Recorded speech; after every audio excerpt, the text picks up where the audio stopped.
ከኔ ጋር አብረን የጌታን ቃል እንካፈላለን። መጽሐፍ ቅዱስ የእግዚአብሔር ቃል በእጃችን ላይ የያዝን ሰዎች ወደ ዕዝራ መጽሐፍ እንሄዳለን። ዕዝራ ምዕራፍ 7 ቁጥር 9 እና ቁጥር 10 ብቻ ነው የማነበው። እስከ ቁጥር 11 ድረስ ላንብበው። አንድ ቁጥር ጨምርና እስከ ቁጥር 11 ድረስ ላንብበው። በጌታ በኢየሱስ ክርስቶስ ስም አነባለሁ። የጌታ ቃል እንደዚህ ይላል። መልካሚቱ የእግዚአብሔር እጅ በእርሱ ላይ ስለነበረች ከባቢሎን በመጀመሪያው ወር በመጀመሪያው ቀን ተነስቶ በአምስተኛው ወር በመጀመሪያውም ቀን ኢየሩሳሌም ደረሰ። ዕዝራ የእግዚአብሔርን ሕግ በማጥናትና በማድረግ ለእስራኤልም ሥርዓቱንና ሕጉን በማስተማር ራሱን ፈጽሞ ሰጥቶ ነበር። እነሱ እግዚአብሔር ያላቸው ነገር ነበር። ወደ አባቶቻችሁ ምድር ትመለሳላችሁ፣ ከተማውን ትሰራላችሁ፣ የአባቶቻችሁን ከተማ ትገነባላችሁ፣ የፈረሰ ቅጥር አለ ትሰራላችሁ፣ ቤተ መቅደስ ትሰራላችሁ፣ እመልሳችኋለሁ። ተስፋቸው ነው። ወደ ጽዮን እንመለሳለን፣ ወደ ኢየሩሳሌም እንመለሳለን፣ የአባቶቻችን ከተማ አንድ ቀን እንገባለን የሚል በጣም ትልቅ ተስፋ ሰንቀው ነው የተነሱት። ይህንን እንዳያደርጉ ነው እንግዲህ ተግዳሮቱም ትግሉም ሲቃዩ። እነዚህ ሰዎች የነበራቸው በጣም ምድራዊ የሚመስል ግን ታላቅ ተስፋ፣ ምናልባት በጣም አነስ ያለ በሰው ሀገር ባሪያ ሆኖ የተቀመጠ የሚመስል ህዝብ፣ ግን አምላኩ እግዚአብሔር የሆነ ህዝብ፣ እንደዚህ አይነት ተስፋ ይዘው ነው ፋይት እያደረጉ ከነገስታት ጋር የኖሩት። እኔና እናንተ በፍጹም ምድራዊ አይደለም ተስፋችን፣ የምንገባበት ሀገርም ሰው የሰራው አይደለም። ሰማያዊ የሆነ ታላቂቱን ጽዮን ከፊት ለፊት እንጠብቃለን። እግዚአብሔር ተናግሯል። ተከማችተን እዚያ ምድር ላይ አንድ ቀን እንገባለን። በጣም ሩቅ አይደለም። 70 ዓመት ነው መሬት ላይ የምንኖረው። 70ውን ሲንጨርስ በቃ አሁን 70 ያልኩት ከ70 ዓመት በኋላ ኢየሱስ ይመጣል እያልኳቸዋል። የሰው ዕድሜ 70 በጣም ከኖራችሁ 80 ነው። አንዳንዶቻችሁ ያለፋችሁት ይመስለኛል 120 ተባረከ። ከዛ በኋላ ድካም ነው፣ ምንም አንሰራም። ግን በጣም ተስፋ አለን። እማንደክምበት፣ እማናረጅበት፣ እማይበላሽ ኃጢአት ኮራብት ያላረገው ከተማ ከፊት አለ። ወደዚያ ከተማ ከአባቶቻችን ጋር እንከማቻለን። ያንንም የሚያደርገው ነህምያም፣ ዕዝራም፣ ዘሩባቤልም ኢያሱም አይደሉም። መሲያችን ኢየሱስ ይመጣል። ወደ ከተማችን እንገባለን። ክብር ለኢየሱስ ይሁን። የሚያስተጓጉል ምንም ኃይል የማይቋቋመው አንድ ከተማ ይጠብቀናል። ወደዛ ከተማ እንገባለን። እስከዛ ድረስ ግን ሕይወታችንን እየሰራን እየገነባን የሚመለሰውን ጌታ የምንገባበትን አገር የሚመጥን የሕይወት አቋም ይዘን ግን እንጠብቀዋለን። የምንገባበት አገር አለ ብለን እንደፈለግን አንኖርም። የምንገባበት አገር አለ ብለን እንደፈለጋችሁ ተመላለሱ የሚል የመጽሐፍ ቅዱስ ትምህርትም የለም፣ ሐሳብም የለም። ስለዚህ የዛ አገር ዜጋ የዛ አገር መሆኑ ያስታውቃል። ኢትዮጵያዊ ያልሆነ ሰው ከንግግሩ፣ ካለባበሱ፣ ከመልኩ፣ ከከለሩ፣ ከአቋሙ፣ ከንግግሩ በሙሉ ትረዳል። መጥቶ ሲያወራ እየለመነህም ይሁን እያዘዘህም ይሁን ኢትዮጵያዊ እንዳልሆነ ይነግራል። መጀመሪያ የሌላ አገር ሰው ያስታውቃል። ሌላ አገር ያለው ሰው ሲኖርም ያስታውቃል፣ ሲወጣ ሲገባ ያስታውቃል። እያንዳንዱ እንቅስቃሴው የሆነ ቀን አገሩ እንደሚመለስ ያስታውቃል። ሊመቸው ይችላል፣ ጥሩ ልንሆንለት እንችላለን። በጣም ጥሩ ናችሁ፣ ይገርማችኋል፣ እኛም አገር እያለ ነው የሚያወራው። በጣም ጥሩ ስትሆን ፓስፖርት ሊቀይር ይችላል፣ የኢትዮጵያ ፓስፖርት ሊይዝ ይችላል። ሰውየው ግን ይነግራል፣ ትውልዴ እንትን ነው፣ የእናንተ አገር በጣም ተስማምቶኛል። አማርኛ ልታስለምደው ትችላለህ፣ በመወለድ ያገኘውን አገር ልታስቀይረው አትችልም። የሌላ አገር ሰው ያስታውቃል። እና እንደዛ ነው መኖር ያለብን። የምንሄድበት አገር ስላለ የዛ አገር ሰው መሆንን የሚያቀሰው በሙሉ ማወቅ አለበት። እስቲ አሜን በሏ። ሐያጅ ነኝ ትለኛለህ፣ እኔን ነው የምትመስለው ማለት የለበትም ሰውየው። ሁሉ ነገር ሐያጅ እንደሆንክ ያስታውቃል ማለት አለበት። ጎናችሁ ያለው ሰው እንደሚሄድ ሰው ተዘጋጅተህ ኑር በሉት። እና ዕዝራ ያደርግ የነበረው ነገር ምንድን ነው? ዕዝራ ኢየሩሳሌም ከተማ መጥቶ ያደረገውን ነገር ኢየሩሳሌም ከተማ አይደለም ማድረግ የጀመረው። ሌላ የነበረበት በባዕድ ሀገር በባቢሎን እያለ ነው ዕዝራ ነገሮችን ማድረግ የጀመረው። ምክንያቱም ኢየሩሳሌም ከተማ ሲመጣ ያኔ የተሞላውን የተዘጋጀውን የታጠቀውን ነገር ነው ያፈሰሰው። የማፍሰስ ውስጡ የተቀመጠውን ነገር የመግለጥ እድል ነው ያገኘው እንጂ ኦሬዲ ዕዝራ በባቢሎን እያለ በባቢሎናውያን መካከል በምርኮ ምድር እያለ እየኖረ ያለው ግን የሚገባበት የአባቶቹ ከተማ የሚኖረውን አይኑ ኑሮ ነው የሚኖረው። የእግዚአብሔር ቃል ድንገት ጥልቅ አይደለም ያለበት። በጣም ይገርማችኋል። የመጽሐፉ ሰው ነው ተብሎ የሚታወቀው ዕዝራ እርሱም የእስራኤል አምላክ እግዚአብሔር ለሙሴ የሰጠውን ሕግ በሚገባ የሚያውቅ እና በሚገባ የሚያውቅ ይለያያል። የሚያውቅ ለምን ተብሎ አይጻፍም? በሚገባ ጥንቃቄ አለው ማለት ነው። አቴንሽን አለው፣ ፎከስ አለው፣ ዲቴል ነው ማለት ነው። ጊዜ ሰጥቷል ማለት ነው። እየኖረለት ያለው ጉዳይ ነው ማለት ነው። የእስራኤል አምላክ እግዚአብሔር ለሙሴ የሰጠውን ሕግ በሚገባ የሚያውቅ የሕግ መምህር ነበር። የአምላኩ የእግዚአብሔር እጅ በእርሱ ላይ ስለነበረች ብሎ የሚቀጥል ነገር አለ። ነበረች የሚለው ድረስ ላንብበው ነው። ከዛ በኋላ ውጤት ስለሆነ ውጤቱን ስትኖሩ የዕዝራ ኃላፊነት ምን ነበረ? እግዚአብሔር ለባሪያው ለሙሴ የሰጠውን ሕግ 610 ሕግ። ምክንያቱም ዕዝራ ለራሱ ብቻ አይደለም እያጠና ያለው፣ ወደ አባቶቹ ከተማ ሲገባ የሚያስተምረው፣ ወደ አባቶቹ ከተማ ሲገባ የሚያገለግለው ነው። ስለዚህ ሕጉን በሙሉ በሚገባ ያውቀዋል። እግዚአብሔር የሰጠው ሕግ አለ። አዎ እግዚአብሔር ለባሪያው ለሙሴ የሰጠውን ሕግ በሚገባ የሚያውቅ እግዚአብሔር በዚህ ይባርካል። ቃሉን በሚገባ የሚያውቅ የሚባል ደቀ መዝሙር፣ የእግዚአብሔርን ቃል በሚገባ የሚያውቅ፣ ለቃሉ ጊዜ የሰጠ፣ ለማጥናት፣ ለማንበብ፣ ለማሰላሰል፣ ለመኖር፣ ለማካፈል ጊዜ የሰጠ። እማናቀውን አንኖርም፣ እምናቀውን ነው የምንኖረው። ውስጥ የገባውን ነው የምትኖረው። እምትሆነው ነገር ካለ ያነበብከው ነው የምታቀው ነው። ዕዝራ ከዚህ ሕግ ውጪ ለምንድን ነው የማያረገው?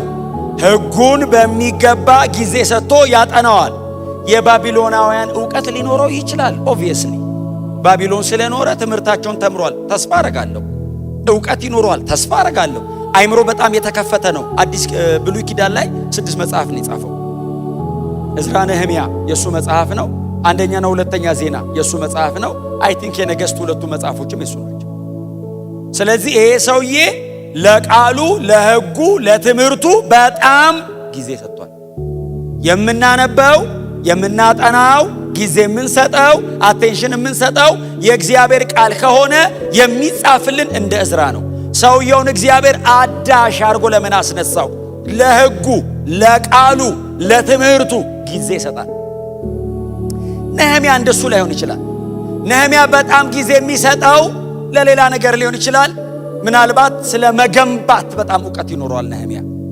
የአናጢነት ሙያ፣ የግንበኝነት ሙያ ዘንድሮ ከመጣነው ሲቪል አርክቴክት ምናምን ሊሆን ይችላል። ስለዚህ እግዚአብሔር ስራ ያለው የከተማ ቅጥር ነው፣ አጥር ስራ አለ። ዘሩባቤል የሕዝቡ መሪ ነው፣ እንደ ንጉሥ ነው፣ እንደ መስፍን ነው። ኢያሱ በሕዝቡ መካከል የነበረ ካህን ነው። እነሱ ደግሞ ስሩ ያላቸው ቤተ መቅደሱን ነው፣ አንጹት አለ። የዘሩባቤል ቤተ መቅደስ እኮ ነው የሚባለው። እነሱ እሱ ነው። ዕዝራ ሕይወት ነው ስራ የተባለው፣ ካራክተር ነው ስራ የተባለው፣ አኗኗራቸውን ነው ስራ የተባለው። ሕይወታቸውን እንዲሰራ እግዚአብሔር እድል የሰጠው ከቃሉ ጋር፣ ከሕጉ ጋር፣ ከእግዚአብሔር ሕግ ጋር ጊዜ ለነበረው ሰው።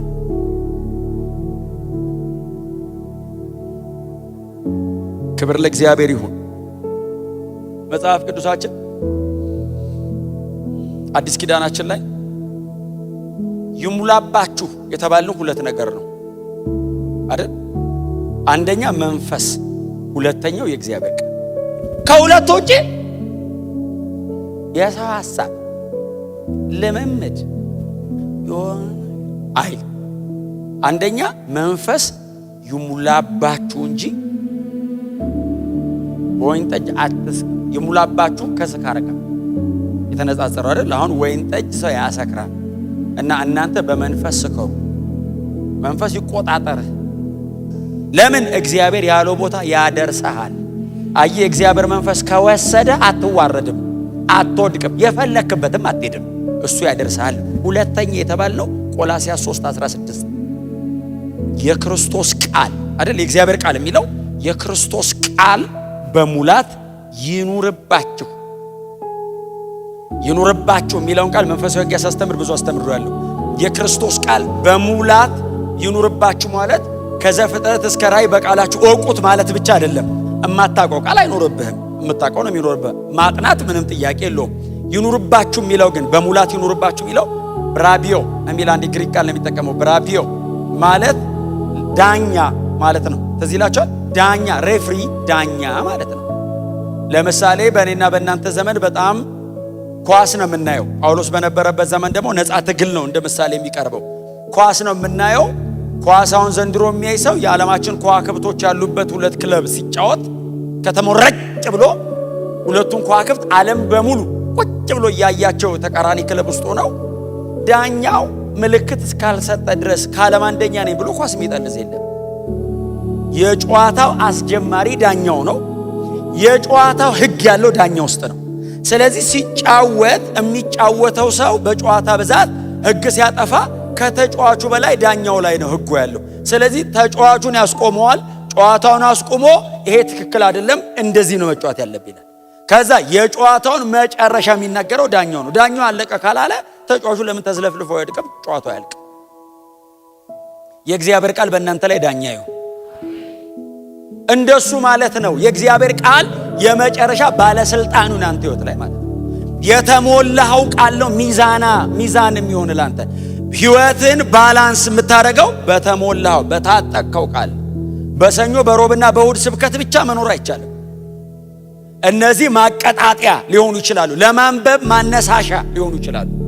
እኔ በግሌ ከእግዚአብሔር ቃል ጋር ጊዜ መውሰድ አለብኝ። ዲቮሽናችሁን በጣም ሲሪየስ ሁኑ። እስፔሻሊ ከእግዚአብሔር ቃል ጋር የምትወስዱትን ጊዜ።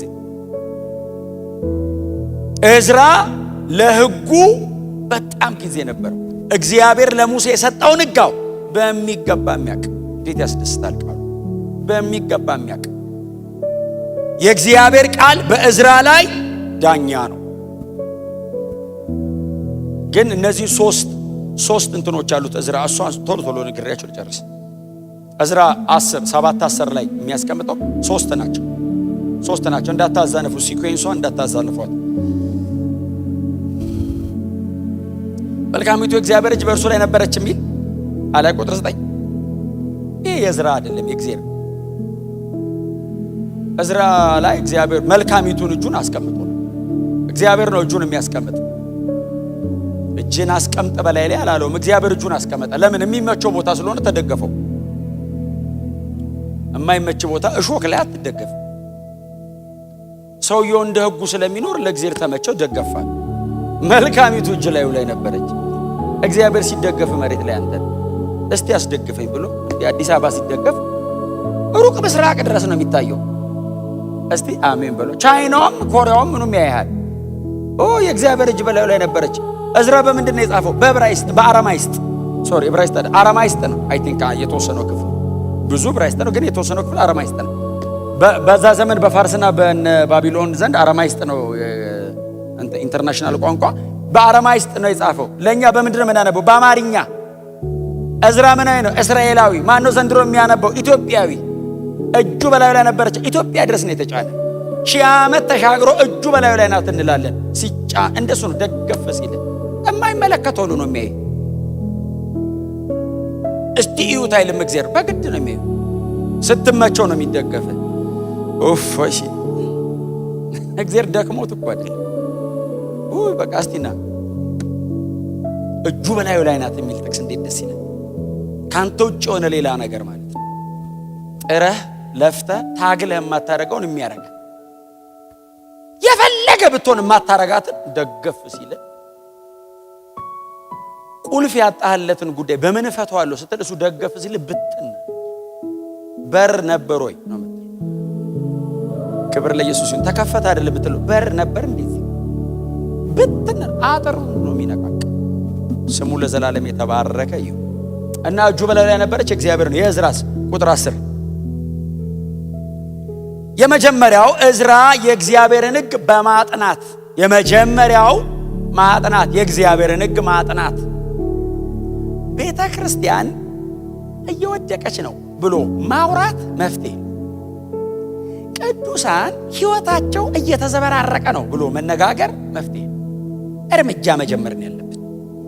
ምንድነው የመጀመሪያ እርምጃ? እዝራ ሕይወት ላይ የምናየው አዳሽ ነው ሰውየው። እግዚአብሔር በሱ በኩል ነው የኔሽን እስራኤልን ሕይወት እየቀየረ ያለ። ምንድነው ታዲያ በእዝራ ሕይወት ላይ የመጀመሪያ እርምጃው? የእግዚአብሔርን ሕግ ማጥናት። እኔ መቼ 7ቱ የመለወጫ መንገዶች የሚል አላስተምራችሁ። እግዚአብሔር ቃልና ጸሎት ነው የሚለውጠው። ይሄ ቸርች ነው። ቴክኒክ አንማማርም። ቴክኒኩን እንደዚህ ለብቻ ስትገናኙ በዚህ በኩል ብትሄድ ሲለ በዚህ በኩል አንተ ተቃም ላይ ስታረገው አይሆንም እኮ ስትለው በቃ ወደ ሕጉ ተመለስ። በኋላ ችግር ነው ትመለሳለህ። ሞክረውና ሲለ አልሞክረው። በዚህ በኩል በአንድ ወር እዛ ጋር ደርሼ የሚቀጥለው ጋር ለመድረስ 25 ዓመት መጠበቅ አልፈልግም። ቀጥ ብያለሁ ደግሞ ለ25 ዓመት እንደ ያዕቆብ ሕጉን እጥፍ አለው። ያዕቆብ ሕጉን እጥፍ አለውና እግዚአብሔርን ረሳው። የአባቶቹን አምላክ ተፍ አለና የሆነ ቦታ ቆመ። ምን ያርገው? አልሄዳለው እንዲጠናነቀ አልሄዳለ። ዘመን ይቆጥራል፣ እግሩ አይሄድ። ከብት በከብት ሆነ፣ በግ በበግ ምናምን ሆነ። ሳቲስፋክሽን የለ፣ እረፍት የለ፣ መቅበዝበዝ፣ መንቀዥቀዥ። አንዲት ሴት ለማግባት 14 ዓመት ሰው ዝም ብሎ የሚያገባውን ዝም ብሎ ኮኖ ሰው እኮ የሚያገባው ሄዶ አያት ወደዳት አገባት የሚል ኮኖ እሱስ 14 አንጠፈጠፈ ደም። በጣም በእግዚአብሔር ላይ ብልጥ ሊሆን ሲል የባሰ ብልጥ ባይዘው ከእግዚአብሔር ጋር ሞኝ ስትሆን ብልጡን ያሳልፋል። በጣም ብልጥ ስትሆን ይኸው ይላል የባሰ አለ። የዚህ ዓለም ልጆች ይበልጧቸዋል የሚል ጥቅስ አንብባቸዋል። የሚበልጥ ይጠብቃል። የሚበልጥ እሳት የሆነ ሰው ይጠብቃል። ላባ መጣ አጎቱ እኮ ነው። አንተ ይኸው ጠላት በክፉ ምናምን ብለህ ሩቅ ልትቃወም ስትል አጎተን እዚህ ጋር አጎተን ማጠበቀው ሰውዬ ያዕቆብ ራሱ ስማ አለው። ያዕቆብም በጣም ስማርት ነው። ባይዘው እንደ ስሙ ነው። አለው ሲያቀተው ያዕቆብ ራሱ ካፋ ወጥቶ ደሞዜን 10 ለዋወጥኩ እንኳን እንዳይለምዱ አረገው። ታውቃለህ? የሆነ ቀን ደሞዝ ጭማሪ ይለዋል፣ የሆነ ቀን ግማሹ፣ የሆነ ቀን የለም ደሞዝ ይለው 10 አለው። እንደዚህ ያረከኛ ነው። አንተ መገለጥ መጥቶለት በግ ያበዛል ምናምን እኮ ያዕቆብ ከመገለጡ ከምናምኑ በለጠው። ሰው አለፈው። ያዕቆብ እኮ መገለጥ ያበዛል ሸመልመሌ ምናምን ያርግ፣ የራሱን በግ በዛ ምናምን ያረጋል። ይሄኛው አናቱ ላይ ደሞዙ ይቆርጧል፣ ጨምሮ ሕይወቴን አመሳቀልከው አለው። በቃ ልጅህን ወድጃታለሁ ላግባት አለው። እሺ አለው። በቀን አልሰጥህም በማታ ነው የምሰጥህ አለው። እሺ ሲለው ታናሽቱን ይወደዳታው ታላቂቱ እያለች እንዴት ታናሽቱን እድራለሁ ብሎ ሌሊት ይላል አንቅልፉ ደንገዝገዝ ባለበት ጊዜ ታላቂቱን አስገባት ይላል። ከዛ ያዕቆብ ጠዋት ሲነቃ አጠገቡ ያለችው ታላቂቱ ናት። ወጥቶ እንዴት ታደርገኛለህ ሲለው እና እሷ እያለች ታዲያ ታናሿን እንዴት ነው ምድርልህ? እና ለዚህኛው 7 ዓመት ብሎ ለራሔል ለፍቶ ሊያን ሰጠው። ተጨማሪ 7 ድገም አለው። እድሜ ይሄደው። ከዛስ ያዕቆብ መቼ ነው የተስተካከለው? ቆመ። እግዚአብሔር ወይ በቃኝ፣ ልስተካከል፣ ሕይወቴን እንደምትፈልገው አረጋለሁ፣ እንደ ቃል እንደ ፈቃድ እንደ አካሄድ ሲለው አዲስ ምዕራፍ the new beginning ያቦቅ ወንዝ ጋር እግዚአብሔር እንደገና ሪቫን ቆርጦ መንገድ አስጀምረው። አየህ በእግዚአብሔር ሕግ እንደ ቅዱስ ቃሉ መሄድ ከእግዚአብሔር ጋር ሞኝ መሆን ነው። እንደ ቃሉ ነው የምኖረው። እኔ ትንሽ ደረቅ አላልክም? በደንብ ነው የምደርቀው። ትንሽ ዘንድሮ ክርስቲያን አልመስላልክ? ፈጽማችሁ የመጽሐፍ ቅዱሱ ክርስቲያኑ እስቲ አሜን በሏ። አትጠቀሙ ሌላ መንገድ። እንበለጣለን እኮ እንዴ! እሺ ቆይ ተወዳድረ በለጥከው፣ የት ነው የምትደርሰው? እሺ በላጥኩት፣ የት ነው የሚሄደው? ወደ ሰማይ አይወስደኝ። እዚህ እኮ ነው የሚገለኝ። ከእግዚአብሔር ጋር አብረ ስትሆን የቀደመ ሊመስል ይችላል። እኔ ባይዘው ከእግዚአብሔር ጋር አብራችሁ ስትሆኑ አገሩን በሙሉ ትቀድሙታላችሁ የሚል ትምህርት የለኝም። ይቅደሟችሁ። ሰማይ ነው ፕሮግራማችን፣ ዘላለም ነው የሚታየንኛ። መሬትም ላይ በፍጹም ከእግዚአብሔር ጋር ነግዶ የወደቀ የለም። የጊዜ ጉዳይ ነው። በጽድቅ በማትጸጸትበት መንገድ ውጤታማ ትሆናለህ። አትጸጸትም። የሆነ ቀን ቆመ እግዚአብሔር ባርኮ ዞረ ስታይ ሐዘን አይኖረውም ህይወትህ። ብቻውን እየነገደ የመጣው ሰውዬ እናንተ ጎን ለጎን እኩል ቆማችሁ አታወሩ። ቀና ብለን የምትኖረው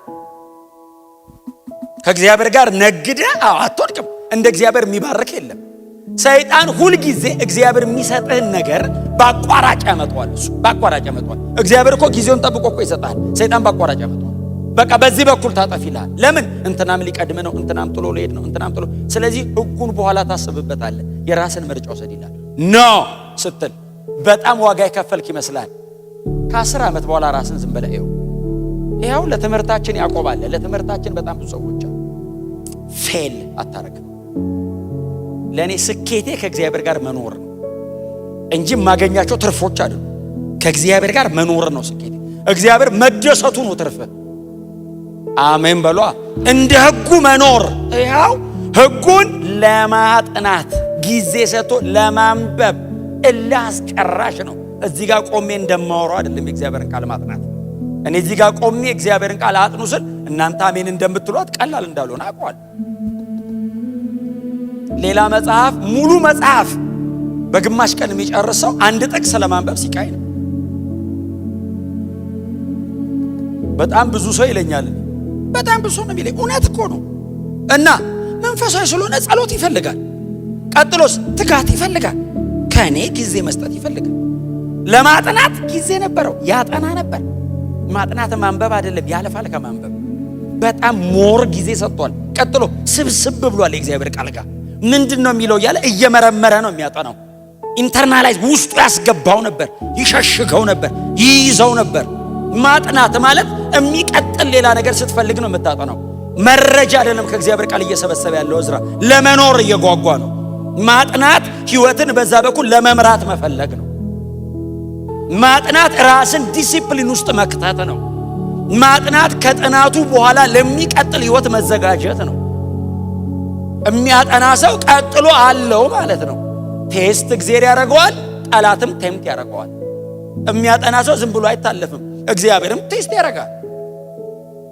የምታጠናው ቃል የሚገባው ቃል በደንብ ይፈትንሃል፣ ያጠራሃል፣ ፒዩሪፋይ ያደርጋል። ህይወት ላይ የተቀላቀለ ነገር ካለ ቃሉ እያቀለጠ ያወጣልሃል። ፔንፉል ሊሆን ይችላል። ጠላትም አይተውህም። እያጠና ከሆነ ነገ የሆነ ቦታ ትደርሳለህ። ቴምት ሊያደርግ ይሞክራል። ስለዚህ ለሚቀጥለው የከበረ ምዕራፍ እየተዘጋጀህ ነው። ክብር ለእግዚአብሔር። ያጠና ነበር የሚለው የሚቀጥሉትን ነገሮች ዕዝራ ህይወት ላይ አምጥቷቸዋል። ያጠና ነበር። ጥናታው የመጀመሪያው ስቴፕ ነው። ጊዜ ሰጠ ለህጉ። ያነብ ነበር። ማጥናት ቀላል አይደለም። ዋጋ ያስከፍለ። እንክፈል፣ እስቲ እንክፈል። እንቅልፍ ያሳጣኛል። ልጣ እስቲ እንቅልፍ እንዲሳካልህ እንዲቃናልህ በመንገድ ሁሉ ማንም እንዳይቋቋምህ የምትፈልግ ከሆነ ታዲያ ስኬት አይደል እንዴ ጮቱ? እንዲሳካ አይደል እንዴ ታዲያ ትግሉ? ቤተ ክርስቲያን እኮ የስኬት መከልከያ ቤት አይደለም። የተሳካላቸውና የሚሳካላቸው ሰዎች በጌታ መሆኑ ስኬት ለኛ የመጨረሻ ሰክሰሳችን የእግዚአብሔር መክበር ነው። ይሄንን የሚጓጓ ህዝብ ነው። እንዲሳካልሃል እግዚአብሔር እንግዲህ እውነተኛ የሆነ የጠራው አምላክ እንዲሳካል ትፈልጋል? አዎ በዘመን ማንም እንዳይቋቋምህ አስባልታ። ማንም ማለት ምን ማለት ነው? አጋንንት ማለት ነው እንዴ? እሱ ብቻ አይደለም። ኦፍ ኮርስ አጋንንትም ነው። ስጋ ለባሽም እኮ ማለት ነው። ክፉ ሰው 31 ነገስታት ነው ሰው ያሸነፈው። እሻለ ሌላ ማን ነው እንዳይቋቋም የተባለው? ፀሐይን አስቆሟታል። የምትሄድ ፀሐይ ቀጥ አድርጓል። ሌላ ማን ነው እንዳይቋቋም የተባለው? ዮርዳኖስን ከፍሏል ሰውየው። ማንም እንዳይቋቋም ማለት ኔቸር፣ የጉዛን ፍጥረታት፣ ቀጥሎ ተንቀሳቃሽ ሰው፣ ቀጥሎ የጨለማ መንፈሳዊ ዓለም፣ ሁሉንም እግዚአብሔር ጠቀለላቸው። አጋንንቱ መንፈሳዊ ዓለም፣ ክፉ ሰው መሬት ላይ ያለ ሰው ጭንቅላት፣ አስተሳሰብ። ሌላው ደግሞ ይሄ ናቹራል የሆነው ነገር እንዳይቋቋምህ ምንም ነገር በፊት እንዳይቆም ትፈልጋለህ? አዎ አጋንንቱን እያንጫጫውት መሄድ ፀሐይን ምናምን። ባሬ ሙሴ የሰጠን ህግ እሺ በቀንና በሌሊት አስበው አሰላስለው። ባንገት ላይ እሰር፣ በግንባር ላይ እንደ ክታብ ግጥም አድርገህ ከሕጉ ፈቀቅ እንዳትል። በዚያን ጊዜ እኔ ስወዶ ይቀናልሃል፣ ይሳካልሃል፣ ይከናወንልሃልም። አሜን ነው። ግን ለማጥናት የሚለው እንዴት በቃ ለምን መሰላችሁ? መጀመሪያ እሷ ነች ቁልፏ። እሷ ካለች የሚቀጥሉት ሁለቱ ምንም ጥርጥር የለውም አለ። ለማጥናት ማለት በክርስቶስ ኢየሱስ ማመን የዘላለም ሕይወት ያስገኛል የሚለውን አንብበ ለማለት ከሆነ ያልከው እንዳንተ የከሰረ ምድር ላይ የለም። ለመኖር ከሆነ ግን አንተ ኤክስፔሪየንስ ታደርገዋል። ከዛ እግዚአብሔር በለው ይልሃል። ቆመ ስትለው እንዳንተ ደስተኛ የለም። ለምን? ቀምሰዋላ፣ እየኖርከው ነው አንተ ሕይወት ላይ ያለ ማጥናት። ከዛ በኋላ ምንድን ነው የሚለው? ያጠና ነበር የሚለው። ከዛ ቀጥሎ ያደርግ ነበር። ያጠና ሰው የሚቀጥለው ነገሩ ማድረግ ነው። ያደርገዋል አይደል? ምንድን ነው የሚለው? ቁጥር 10 ላይ በማጥናት ከዛስ በማድረግ